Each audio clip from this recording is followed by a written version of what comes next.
All right, let's talk about something that's on pretty much everyone's mind, money. But we're not just going to talk about budgeting and saving in the usual way. Nope.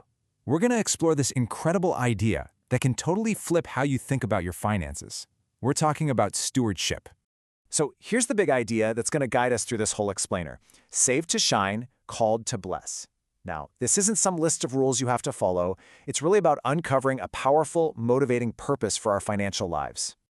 Let me just start by throwing this out there. All the planning, the stress, the work we put into our finances, what if it's about something more? Something way deeper than just the numbers on a screen? You know, this might surprise you, but the Bible talks about money a lot. In fact, Jesus himself spoke about it more than almost any other topic. And that just begs the question, why? Well, that's exactly what we're going to figure out. The reason it's such a big deal is because our money is like a window straight into our hearts. Seriously, it shows what we prioritize, what we're afraid of, and what we really value. It's kind of like a diagnostic tool for our spiritual health.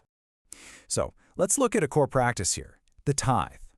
Drawing from the book of Malachi, the source material presents this really radical idea. Tithing isn't just making a donation, it's a return.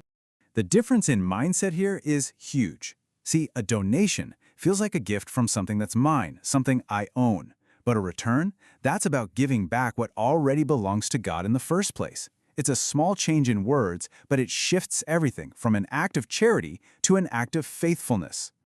Okay, so that whole return idea, it naturally leads to a really big question, doesn't it?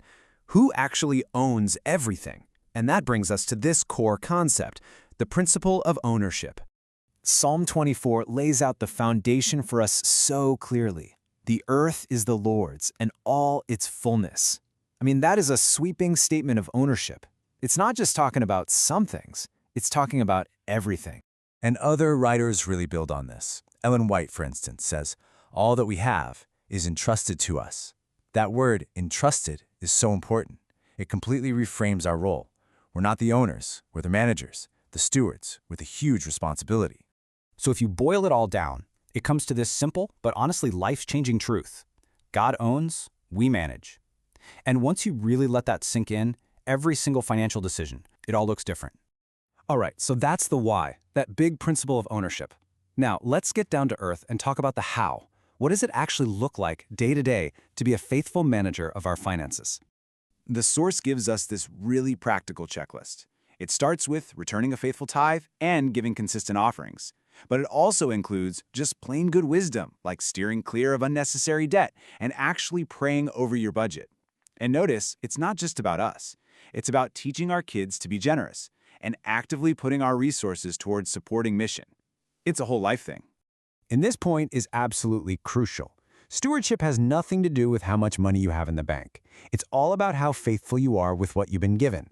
It's a test of your character, not the size of your portfolio. The focus is always, always on faithfulness. So let's bring all these practical ideas back to where we started. Because being a good steward isn't just about being responsible with a budget. It's tied to a much bigger, way more inspiring purpose. You see, this is where it gets really deep. Money isn't just financial, it's intensely spiritual. It tests our trust. Do we really believe God will provide? It reveals our allegiance. Where are we really putting our security? And it becomes the fuel for our mission, the very resource that allows us to go out and bless others. This really breaks down our whole theme, doesn't it? Saved to shine. That's about a generosity that just overflows from a grateful heart.